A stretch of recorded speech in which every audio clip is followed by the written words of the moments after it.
నేను మీ దగ్గర ఉంటాను అని అడిగింది. గోవులున్నాయి, నువ్వు చంచల స్వభావం ఉన్నదానివి, నువ్వు భక్తుల్ని పరీక్షించి వాళ్ళకి అహంకారం వస్తే వెళ్ళిపోతుంటావు, అందుకని మీకు మేము స్థానం ఇవ్వం అన్నది.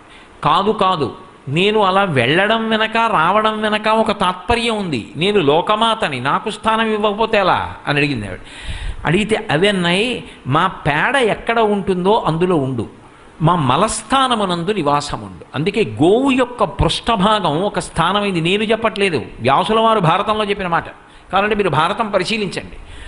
గోవు యొక్క వెనక తట్టు యందు లక్ష్మీదేవి ఉంటుంది. అందుకే ప్రతిరోజు ఒక్కసారైనా గోవు వెనక తట్టు వంక చూసినవాడు, గోవుకి ప్రదక్షిణం చేసినవాడు, ఇంటి ముందు గోవు వెళ్ళిపోతుంటే గ్రాసము అంటే చేత్తో ఇలా కాసిని గడ్డి పరకలు పట్టుకుని ఎవడు పెట్టాడో వాడు సాక్షాత్ జగన్మాత అయినటువంటి లక్ష్మి